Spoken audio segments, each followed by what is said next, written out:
Урматтуу Касым-Жомарт Кемелович, урматтуу массалык маалымат каражаттарынын өкүлдөрү, айымдар жана мырзалар.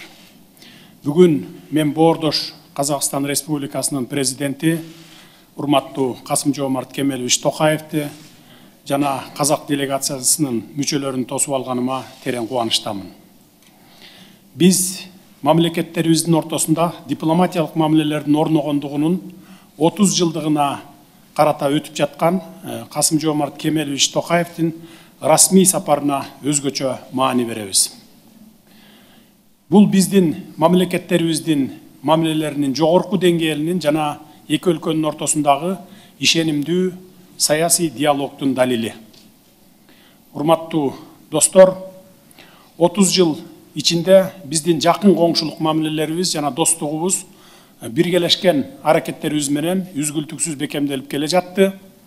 Жана эки өлкө ортосундагы стратегиялык өз ара байланыштар жана союздаш мамилелерибиз тереңдеп келди.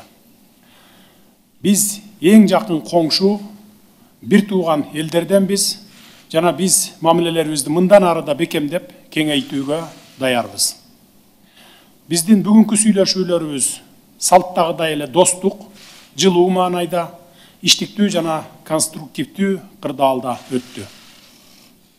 Саясий, экономикалык жана маданий, гуманитардык мүнөздөгү маселелердин кеңири чөйрөсү талкууланды. Мамилелерди чыңдоодо жана андан ары өнүктүрүүгө багытталган бардык багыттар боюнча макулдашууларга жетиштик.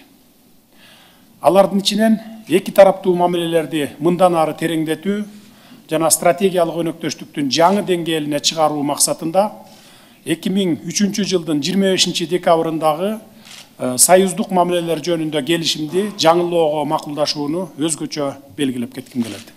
Биргелешкен индустриалдык соода логистикалык комплексин куруу долбоору боюнча мурда жетишилген макулдашууну ишке ашыруунун алкагында анын курулушуна капсула салынды.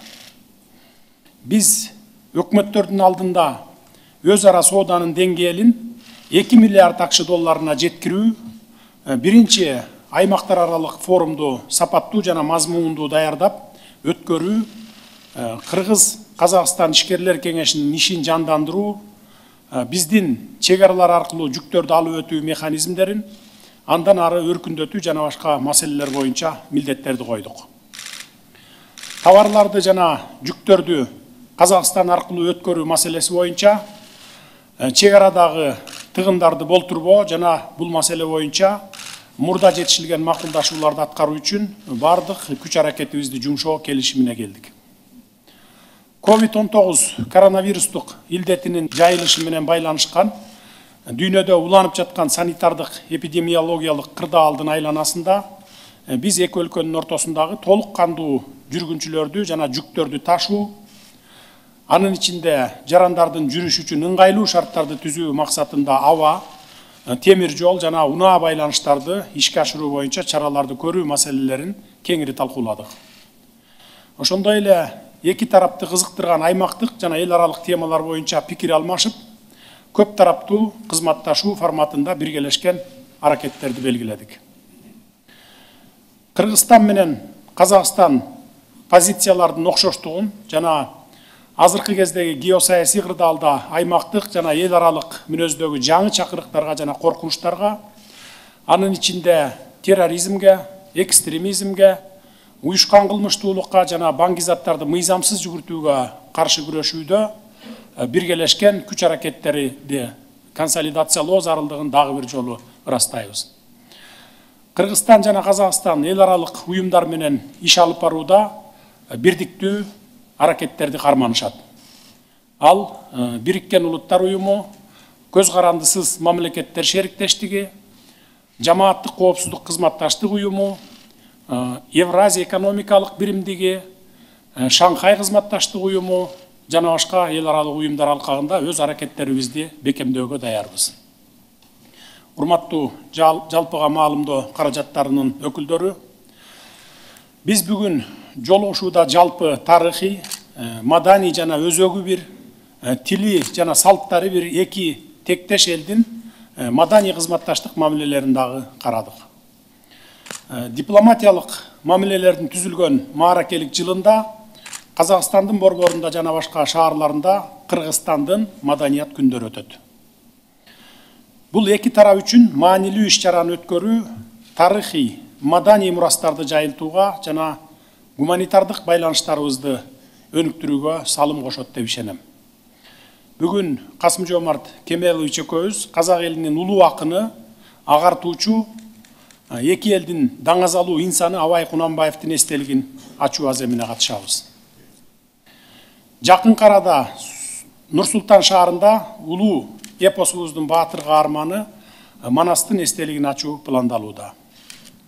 2022-2023 окуу жылына Казакстандын жогорку окуу жайларында окууну каалаган Кыргызстандын жарандары тандалып алынды.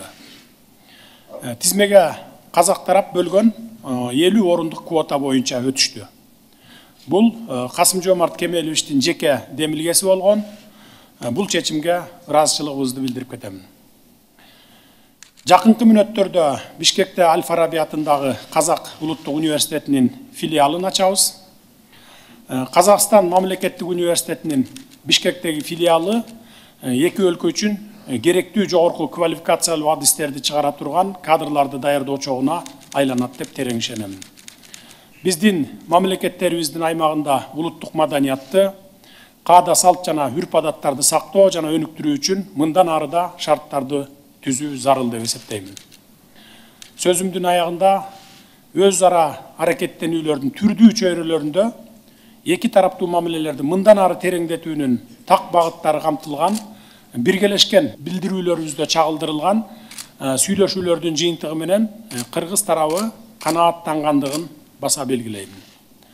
Биз мамлекеттерибиздин жана элдерибиздин ортосундагы чыныгы бир туугандык мамилелерди мындан ары да чыңдалышына терең ишенебиз.